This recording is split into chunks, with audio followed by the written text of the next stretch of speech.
A história da série The Legend of Zelda começa há 34 anos, desde que estreou no NES.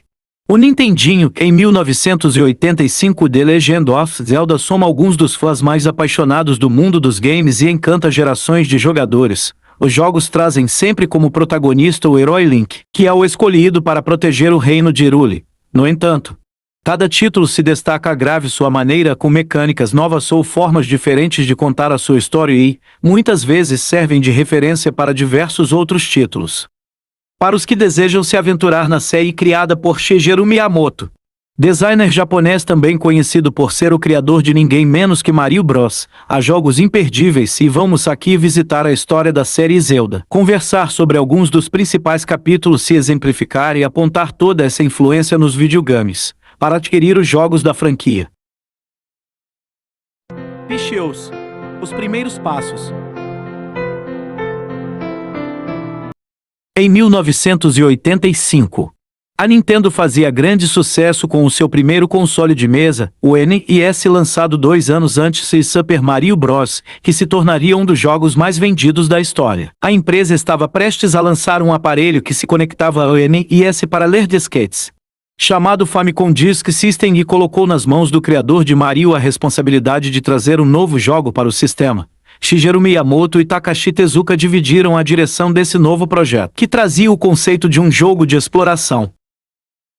O primeiro The Legend of Zelda foi lançado em 1986 e colocava o jogador no meio de um mapa cheio de possibilidades, mas sem qualquer explicação sobre sua missão. Apenas com uma espada na mão, ele deveria explorar cada canto para descobrir o caminho a seguir e como enfrentar seus inimigos.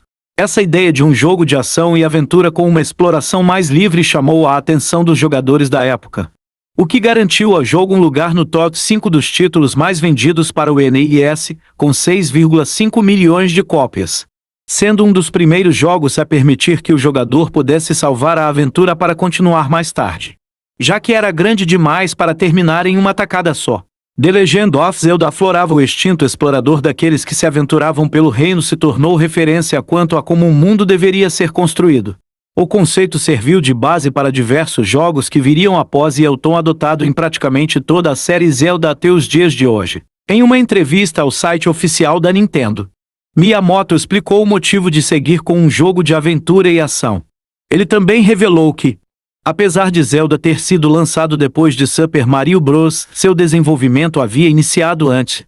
Zelda era maior e precisava ser um título de lançamento do Famicom Disk System, então chegou só depois. Já Zelda Segundos Adventure of Link, lançado também para o NES em 1987, é considerado um dos jogos mais estranhos da franquia. Apesar de trazer elementos que não existiam no antecessor, como cidades espalhadas pelo mapa que poderiam ser exploradas, ele tentou inovar apresentando uma ambientação em visão lateral side-scrolling por grande parte do tempo, o que fez alguns torcerem o nariz e resultou em números de vendas menores. Mas The Legend of Zelda: A Link to the Past, lançado em 1991 para o Super NES, voltou a seguir o exemplo do primeiro jogo, só que dessa vez com um mundo muito maior, com diversas vilas e masmorras para explorar e mais bonito, com visuais coloridos e sprites mais detalhados que aproveitavam bem os 16-bit processamento do videogame, tudo para contar uma história envolvente, ao som de uma trilha sonora que fazia muito bem o trabalho de ditar o tom da aventura. O título é uma das obras-primas da série e introduziu alguns dos itens mais icônicos, como a Master Sword, a principal arma de Link, e o gancho, também bastante reutilizado na saga. A partir de então, a lenda de Zelda se tornou uma das principais e mais amadas séries da Nintendo, alimentando a expectativa para o que viria a seguir. A Era 64-bit, o clássico e o esquisitão. Com a chegada do Nintendo 64 e seu poder de exibir gráficos em 3 dimensões, um novo mundo se abriu para os jogadores, que passaram a esperar jogos mais imersivos e impactantes. E o título da lenda de Zelda, que chegou ao console de 64 bits, não decepcionou. Dirigido pelo novato na série Eiji Aonuma, The Legend of Zelda: Ocarina of Time foi lançado em 1998, e até hoje é considerado um dos melhores jogos de todos os tempos. Muito disso se deve à grave sua história impactante, que dá significado a todos os personagens que o jogador encontra pelo caminho. O jogo ainda mescla linhas de tempo, dando a possibilidade de enfrentar inimigos em duas épocas diferentes da história, o que torna a descoberta dos mistérios do reino algo ainda mais envolvente. A possibilidade de andar quase que livre em um mundo 3D com ciclo de dia e noite, em que se pode cavalgar o seu cavalo rumo à grave próxima missão, também está na memória dos jogadores. Os cenários de Ocarina of Time são todos impressionantes de alguma maneira.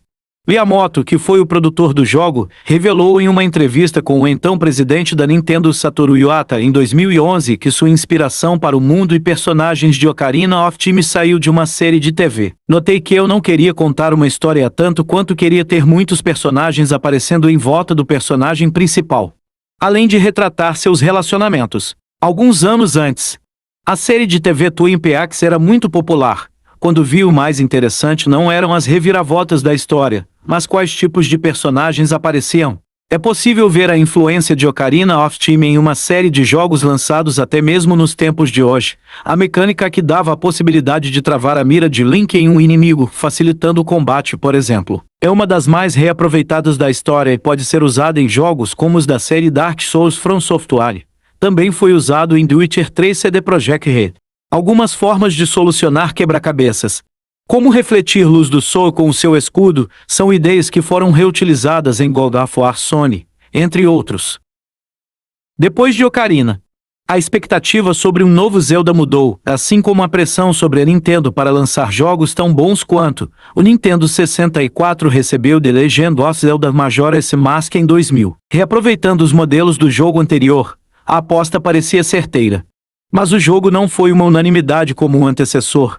Ele possuía uma mecânica diferente em que a história deveria se desenrolar ao longo de 3 dias, utilizando viagens no tempo para que o herói conseguisse cumprir seu objetivo, além das máscaras que permitiam que Link se transformasse e ganhasse novas habilidades, com um tom sombrio e bem diferente de qualquer título da série lançado anteriormente.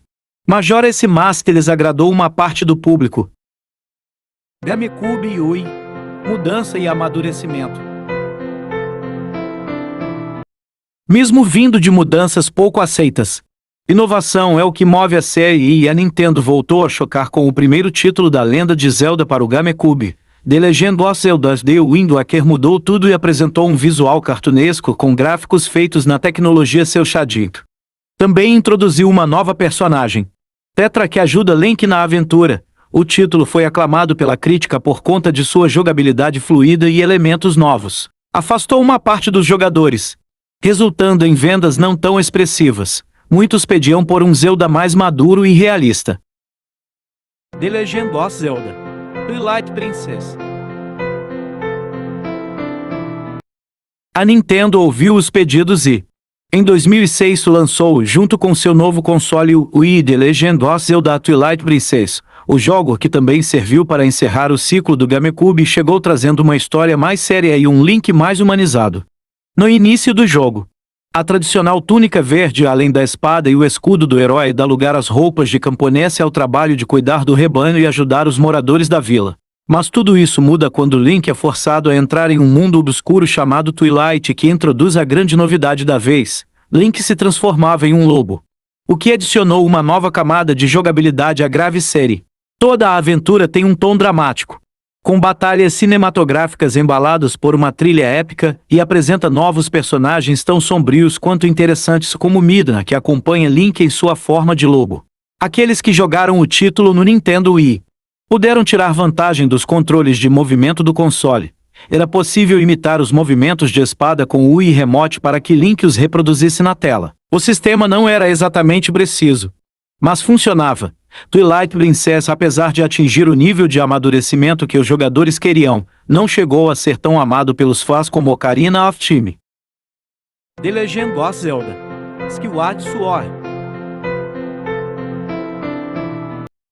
Em 2011, The Legend of Zelda Skyward Sword chegou para encerrar com chave de ouro a vida do Nintendo Wii, e não decepcionou. O título foi o que melhor utilizou o sensor de movimentos do console, aproveitando-se do acessório Motion Plus, que se ligava ao controle Wii Remote. Os movimentos feitos pelo jogador eram perfeitamente replicados pelo personagem na tela. o que garantia uma jogabilidade intuitiva até mesmo para aqueles que nunca se aventuraram em um jogo da série antes, além de permitir mais estratégia na hora das batalhas. O visual é mais colorido, fugindo do cinza predominante apresentado em Twilight Princess, e também mais leve com belos cenários aéreos. É no ar, inclusive, que aparece uma das novidades do jogo. Os Link tem a possibilidade de viajar montado nas costas do pássaro Crimson Loftwing. Liberdade. A reviravolta na série. O Wii U, console da Nintendo lançado em 2012, teve e não teve uma lenda de Zelda para chamar de sua. O mais recente título da franquia, The Legend of Zelda Breath of the Wild, foi lançado para o console, mas ele não é lembrado por isso. Foi no Nintendo Switch que a nova aventura de Link brilhou como um título de início da vida do sistema. Em 2017, e briga, talvez de igual para igual, com Ocarina of Time pelo posto de melhor da série. Breath of the Wild dá novo significado à grave franquia. Mesmo sem esquecer o seu passado, a grande novidade está na liberdade. Desde os primeiros passos de Link, o jogador é livre para explorar todos os cantos de uma Hyrule em ruínas. Apesar de o jogo manter algumas mecânicas tradicionais, como a possibilidade de acessar uma nova área após adquirir algum item específico, isso nunca serve como uma corrente nos pés do jogador. É possível seguir direto para a batalha final do jogo. Mas, é claro, o caminho seria muito mais árduo do que completando objetivos iniciais e aprendendo novas habilidades. Não há uma linha a ser seguida. É possível escolher quais missões se quer fazer, principais ou secundárias, e em que ordem. Mesmo assim, o jogo não permite que o jogador se sinta perdido ou sem ter o que fazer. No mundo Breath of the Wild, sempre há uma descoberta a ser feita ou uma nova área a ser explorada, uma nova arma para ser adquirida ou uma vestimenta para ser customizada. O ambiente criado pela Nintendo com todo o seu nível elevado de liberdade. Assim como aconteceu com o primeiro jogo da franquia. 3 décadas antes mudou a forma com que olhamos para mundos abertos em um jogo.